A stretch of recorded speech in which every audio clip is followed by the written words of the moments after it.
Assalomu alaykum, hurmatli samarqandliklar hamda ijtimoiy tarmoq kuzatuvchilari.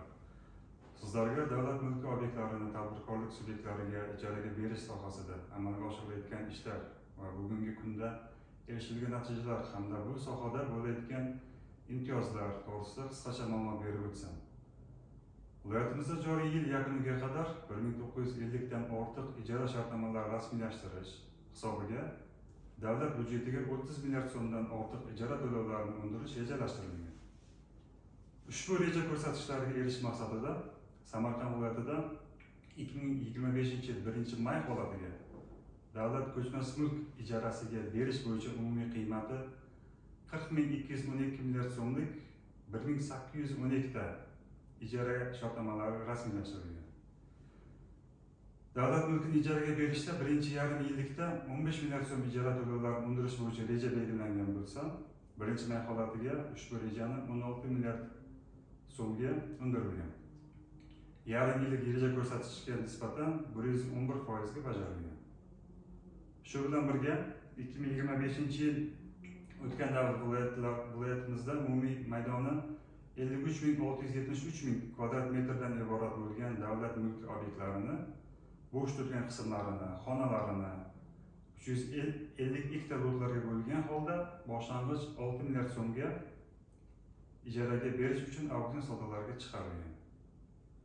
Shundan umumiy maydoni 18.207 ming kvadrat metrdan iborat 217 ta auksionda tadbirkorlar tomonidan yutib olingan va yillik ijara qiymati 7.221 milliard so'mlik shartnomalar imzolangan.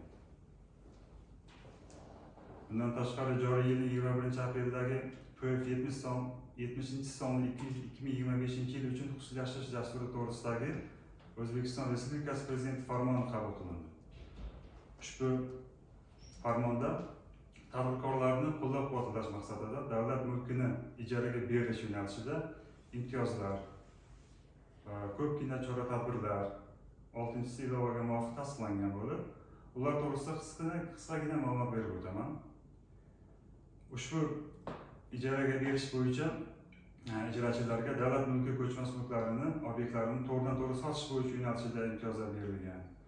Ijara to'lovlarini chegirma qo'llash yo'nalishida, auksionga chiqarilganda obyektlarni boshlang'ich narxlarini belgilashda hamda 24 oy mobaynida bo'lib to'lashga ruxsatlar berilgan.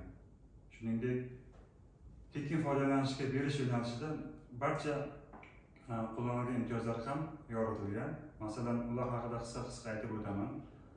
Kasbiy ko'nikmalar markazlari, bino inshootlari yoki ularning bir qismlari jihozlari bilan birgalikda kasb-hunar va xorijiy tillarga o'qitish kurslarini tashkil qilish uchun xorijiy ish beruvchilar va ta'lim tashkilotlariga to'g'ridan-to'g'ri shartnoma qilish bo'yicha tekin foydalanishga beriladi.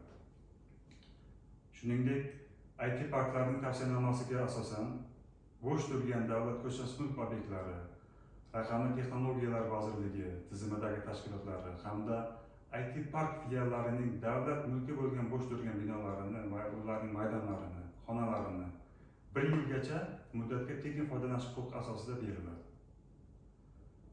Davlat maktabgacha ta'lim tashkilotlari ovqatlanish outsourcing usulida tashkil etilganda ijara shartnomasi doirasida outsourcerlarga vaqtincha foydalanishga berilgan oshxona va ishlab chiqarilgan xonalari, asbob uskunalari, idish-tovoqlari va mebellari tekin foydalanish huquqi bilan beriladi.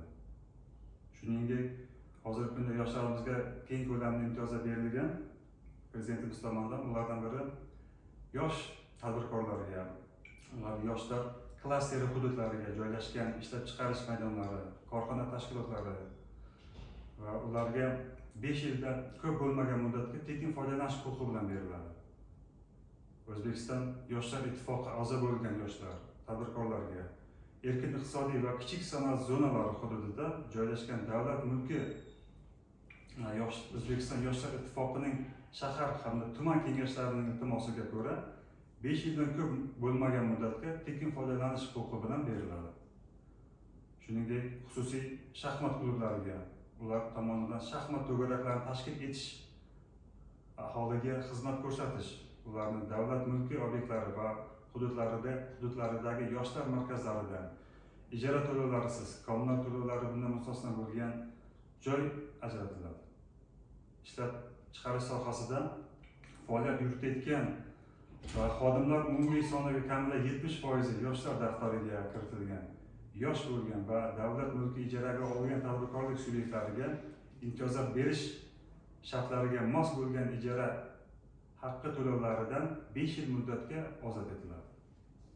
Ishlab chiqarish sohasida faoliyat yuritayotgan va xodimlar umumiy sonining kamida 70% ayollar daftariga kiritilgan, xotin-qizlar bo'lgan, kasanachilik tashkil etgan va imtiyozlar berilgan davrga ularni bandligini saqlab qolgan tadbirkorlik subyektlari davlat mulklaridagi bino va inshootlarga uchun ijara haqqi to'lovlari 2027 yil 1-oktyabrga qadar ozod etilgan. Va bundan ko'plab imtiyozlar berilgan. Ushbu qaror bilan tanishib chiqishlaringiz mumkin. Bugungi kundagi brifingda sizlarga yetkazmoqchi bo'lgan qisqa axborotlar shulardan iborat edi. E'tiboringiz uchun rahmat.